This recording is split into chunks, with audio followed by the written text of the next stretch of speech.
Hey, Grace Moms, day 9. Wow, we have come so far.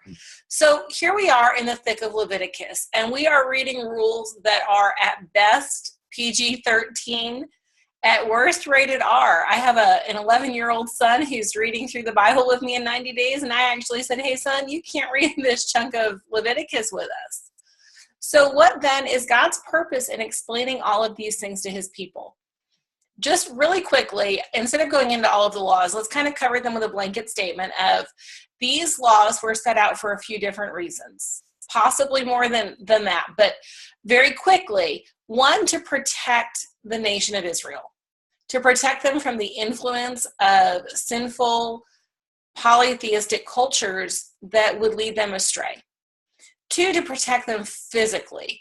The nation of Israel was often revered throughout history because Jewish people didn't get sick like other people did. And other people thought that maybe there was some witchy-woo reason for it, when in reality it was because they adhered to these Levitical laws that kept them safe. They didn't spread disease like other nations did because of their ceremonial cleansing, which would often be responsible for removing germs. But 3, God knew the propensity in man's heart for sin. And he knew our bent towards evil. And he knew that he would have to cover these things because at some point in history, they would be actual issues.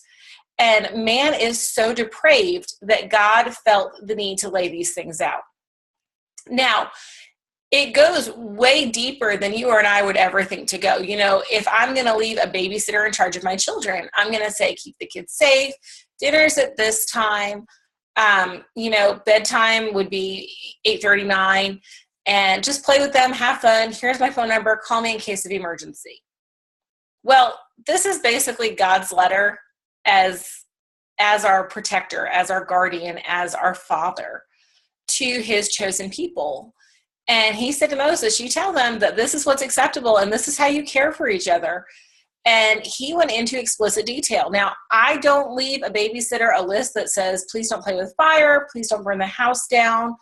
I'd really prefer you not sprinkle poison instead of salt and pepper over dinner. You know, things like that are utterly ridiculous. But because the Bible is the love letter for humans for all of time until God comes back, he covered absolutely every possible thing that could be an issue. And so while we're not bound by the rituals and regulations of the Old Testament law, there is actual practical wisdom and knowledge here, and things that we say just because I'm not under the law anymore, right? Under the law, it doesn't mean it's okay for me to have adultery with my neighbor, right? It's still not okay. And Jesus says, I didn't abolish the law, I fulfilled it. So in addition to not sleeping with your neighbor, you also can't lust after them. So he took it a step further. So even though we look at these things and go, oh, thank God I'm not bound by that law anymore, please understand that Jesus did not abolish any of these standards. So these thou shalt nots in regards to sexual relationships and behaviors are still valid guidelines that we should look at and understand. And it can give us a framework for understanding the things that displease God today in a culture that has very fluid boundaries for morality. The Bible is always our plumb line, and that is something to think about. So instead of going in and lecturing you on this, because I could do that if you wanted, but I don't believe we all need it, let's instead go to Leviticus 26 and look at verses 11 through 13. I love them. Beautiful, beautiful gifts of hope, glimpses of promise buried in this midst of heavy, shackling laws that not everybody could always live up to. I will live among you, and I will not despise you. I will walk among you. I will be your God, and you will be my people. I am the Lord your God who brought you out of the land of Egypt, so you would no longer be their slaves. I broke the yoke of slavery from your neck so you can walk with your heads held high. That is beautiful. And it mirrors the garden, and it mirrors Revelation. I will walk among you. I will be your God. You will be my people. That is the promise, and that's what all of Scripture is about. It's about restoring what was lost in the garden and creating it so that it's even better. That's why Jesus died. That's why the Lamb who was slain before the foundation of the earth is the high priest that offers these sacrifices on our behalf and covers our sin with his holiness. This right here, friends, is what it's all about. Again, let's look in context. If you go back up to verse 3, if you follow my decrees and are careful to obey my commands, I will send the seasonal rains. The land will yield its crops. The trees of the field will produce their fruit. Your threshing season will overlap with the grape harvest. Your grape harvest will overlap with the season of planting grain. You will eat your fill and live securely in your own land. I will give you peace in the land, and you'll be able to sleep with no cause for fear. I will rid the land of wild animals and keep your enemies out of it. In fact, you will chase down your enemies and slaughter them with your swords. 5 of you will chase 100, and 100 of you will chase 10,000. All of your enemies will fall beneath your sword. I will look favorably upon you, making you fertile and multiplying your people. I will fulfill my covenant with you. You will have such a surplus of crops, you will need to clear out the old grain to make room for the new harvest. I will live among you and not despise you. I will walk among you. I will be your God, and you will be my people. I am the Lord your God who brought you out of the land of Egypt so you would no longer be their slaves. I broke the yoke of slavery from your neck so you can walk with your heads held high. However, if you do not listen to me or obey all these commands, and if you break my covenant by rejecting my decrees, treating my regulations with contempt, and refusing to obey my commands, I will punish you.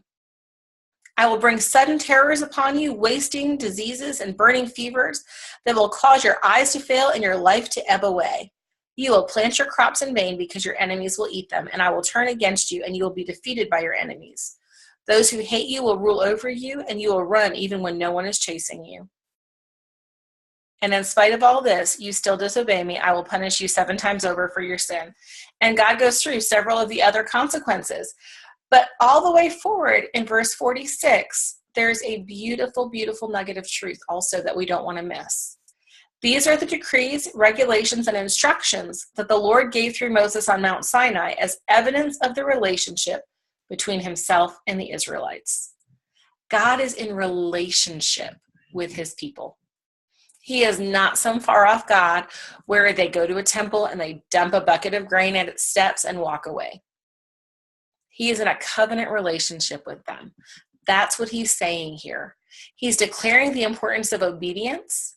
He is laying out consequences for disobedience, but he is reminding them that the end goal is for him to walk among them. He is their God. They are his people. He has good things for them. And these rules are about relationships. If you're a parent, or if you've seen parents, or even think of yourself as a child, because every one of us has parents, let's try to imagine why our parents say things like, you can't play in the middle of the road. You just can't do it. Because they know that the car coming down the road might not see us and stop for us, and they don't want us to die. Or you can't run with scissors. Why? Well, you might fall on them and get hurt. So these rules that our parents have for us are for our protection. They're for our benefit.